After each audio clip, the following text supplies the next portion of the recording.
Hello दोस्तों, स्वागत है आपका हमारे चैनल पर। आइए शुरू करते हैं हमारी नई कहानी आहिस्ता आहिस्ता। अनन्या एक जिंदा दिल लड़की है। वो अपनी लाइफ हर तरह से जीना चाहती है। प्यार में विश्वास रखने वाली अनन्या को हमेशा से लगता था कोई शहजादा आएगा और सफ़ेद घोड़े पर सवार उसको अपने साथ सपनों की दुनिया में ले जाएगा। हमेशा ख्वाबों में जीने वाली अनन्या का ये सपना हकीकत बन चुका है। उसको एक लड़का मिल गया है जिसका नाम शिव है। शिव और अनन्या एक डेटिंग ऐप में मिले हैं। दोनों को सिर्फ 10 दिन की कॉल और बातचीत में एक दूसरे से बेहिंता मोहब्बत हो गई है। आज शिव और अनन्या पहली बार मिलने वाले हैं। शिव अनन्या से मिलने उसके बर्थडे पर बेंगलोर से दिल्ली आ रहा है। अनन्या को शिव फ़ोन करता है। अनन्या फ़ोन उठाती है और कहती है, हाय शिव। शिव कहता है, हाय स्वीटहार्ट, आपके शहर में हूँ। ऐसा लग रहा है अभी से तुमको महसूस कर रहा हूँ।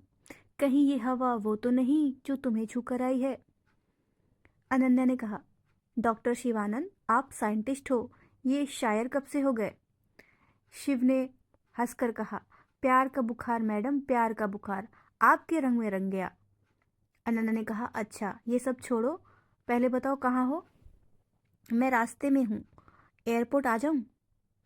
शिव ने कहा, नहीं नहीं बेबी, एयरपोर्ट आओगी तो लेट हो जाएगा। एक काम करो, तुम वहीं से मुझे हेरिटेज गार्डन मिलो, वहां मैं तुम्हारा इंतज़ार करूंगा।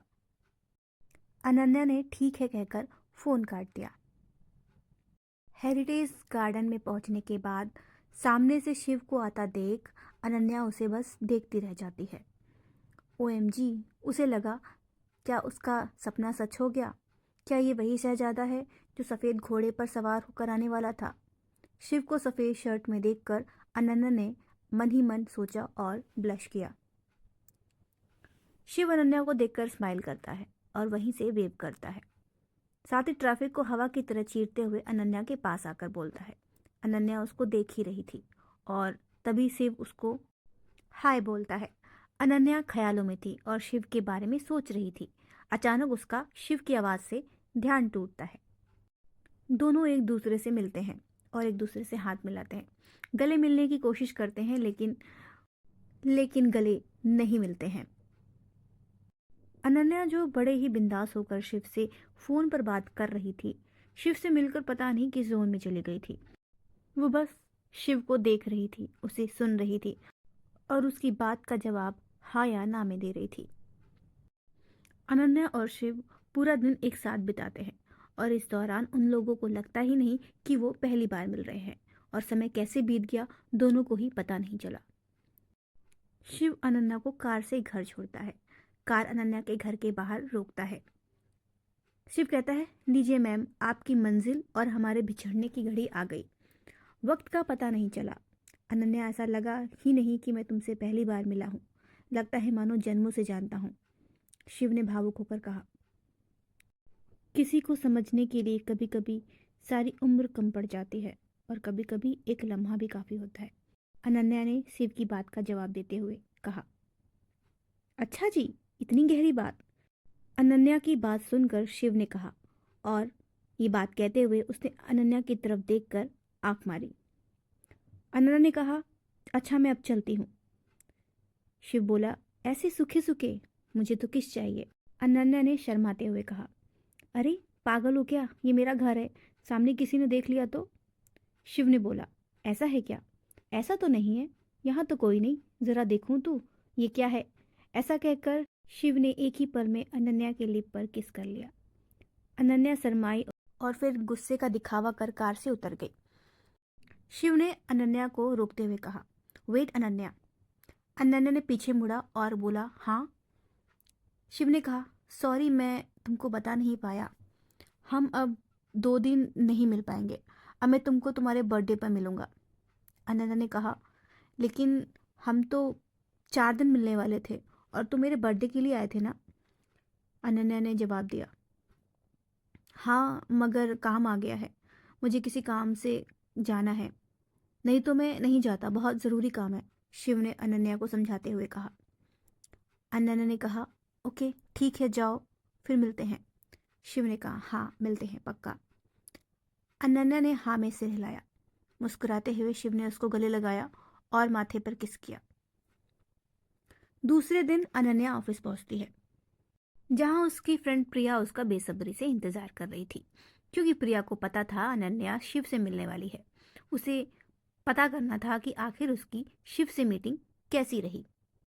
प्रिया अनन्या से सुबह से पूछ रही थी कि आखिर शिव से मिलकर उसे कैसा लगा और उसे शिव कैसा लगा, लेकिन अनन्या किसी बात को टालकर उसकी बात का जवाब नहीं दे रही थी। तभी प्रिया ने खींचते हुए कहा, क्यों भाव खा रही है, बताना शिव कैसा लगा तुमको और कैसी रही तुम लोगों की मीटिंग। अनन्या ने जवाब देते हुए कहा, वायलिन बजे, गिटार बजे, हवा में संगीत बजा और मेरे दिल की घंटी। प्रिया ने मुस्कुराते हुए पूछा, और उसकी? अनन्या ने कहा, उसका उससे पूछना, मुझे क्या पता उसको कैसा लगा मुझसे मिलकर। अनन्या कुछ देर चुप रही, उसके बाद एक लंबी गहरी सांस लेते हुए बोली, यार प्रिया, आई एम इन लव।